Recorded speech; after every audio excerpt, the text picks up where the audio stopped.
people don't believe that they can achieve these certain things, the physique or the skills, and then they never push for it. And you do need to attempt it, you do need to push it.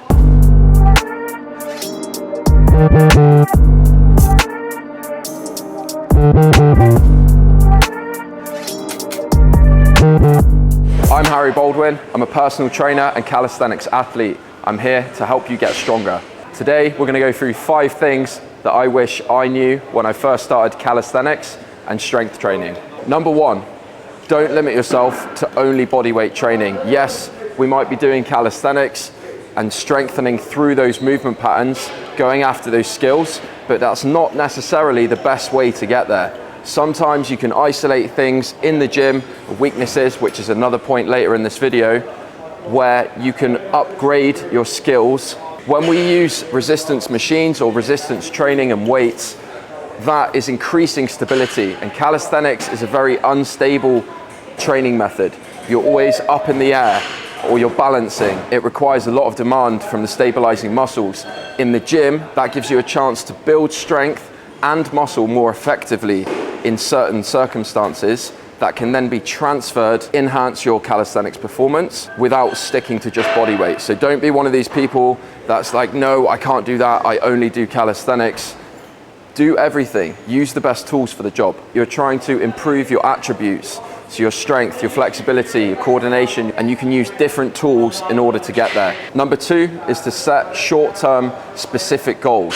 Yes, you might have your long-term goal of transforming your physique or becoming an athlete, but you want to set micro goals so that you can have stepping stones in order to get there.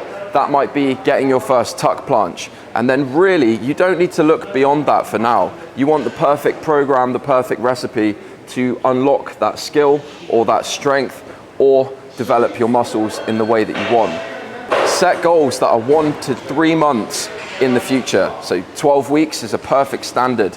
Yes, you might not hit it, but if you try your best, you're gonna get bloody close. And from there, you will know what you need to do next. There's 2 ends of the spectrum as well. Some people have a skewed reality that they can progress super fast and they're somehow superhuman.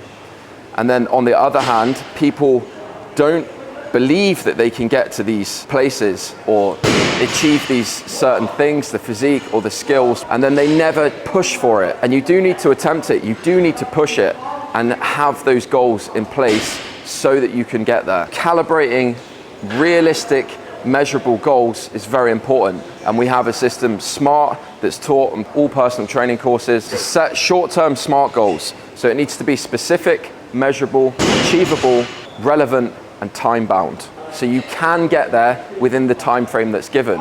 Often that means reaching out to people around you, asking for help, getting on the program to achieve that goal. And that's exactly what you want to be doing, learning to hit the goals and get the reward for your precious time in the gym.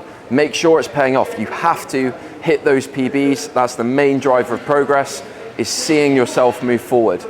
Number 3, you can have multiple drivers of progress. And I know especially how we follow people out there, influencers or whatever, they might be pushing one type of transformation. What we do here is we are developing your strength. You are getting better at the skills. You're unlocking things along the way. You're improving your flexibility. You're enhancing your body composition. Your lifestyle is also improving. You're becoming healthier.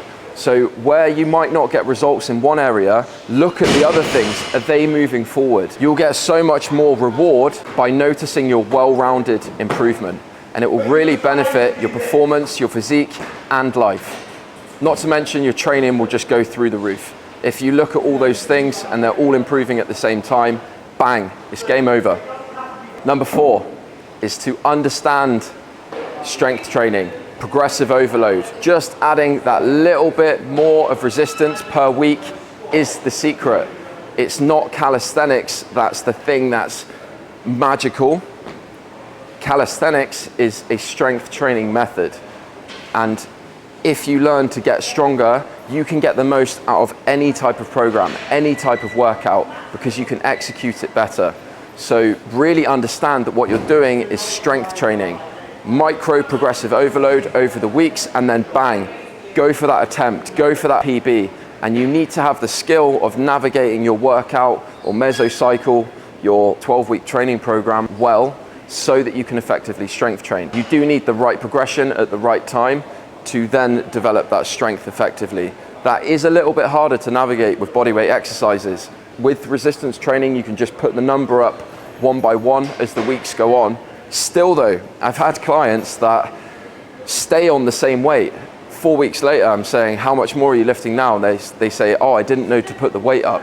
That is all that you're trying to do. If you see the dumbbell rack there, in your head, you need to set the goal of getting to the end. You're trying to get to the end of that dumbbell rack. And then you're looking at the next row and the next row. And the same with body weight. Look at the progression you're using, strengthen that for a long time. Get really good at it, expose the next level, and then you might need to drop back in order to move forward again. So understand strength training and that you can develop that with different methods. I think it's super, super important, progressive overload being number one. Number 5 is to train your weaknesses. And I say this all the time, and it's actually how I work as a personal trainer with my clients. I look at where the weak areas are. You're only as strong as your weakest link. If you have shoulder impingement, it's unlikely that you're going to be able to train planche effectively. Therefore, what you need to do is try and get rid of that in your warm-up, and then you can train it. So that's where personalized programming becomes very, very effective compared to generic try this. You actually want to make your own personal recipe for success, and that's going to include tackling your weaknesses. If you have tight hamstrings, you're not going to be able to hold an L-sit or V-sit. You're going to struggle to deadlift without hurting your lower back. So there's a lot of things where you can tackle that one thing, and it may just be one exercise. Sometimes I can fix people's shoulders in one 20-minute session. Other times you may need to scale back your training intensity fully. It might be a problem with actually how you're approaching your training. So finding the weaknesses and tackling them allow you to break through to that next level. So have a think about it right now. Take a minute, pause the video, and think, what is one thing that I can work on, add to my training program that will help everything? And most likely it will be something that has always been weak. It's been there from a past injury, or it's been there your whole life. That's the thing you want to clear up. Ask yourself, what is that? And then get after it. Number 6, bonus point, is to enjoy the challenge. Here and now, in your workout that you're doing, enjoy the feeling of the challenge. You want it to be hard so that you can make progress. It's a super fun training method to use, and it's why it frames everything we do here. Is because unlocking those skills, unlocking those abilities, or whatever you're doing with your body is enjoyable, but you need to enjoy the workout itself, enjoy the process. You will fly. In your gym as well, you can look around and see who is actually enjoying it. They're thriving, they're like, ah! Unleash the beast, and you will love it. Trust me.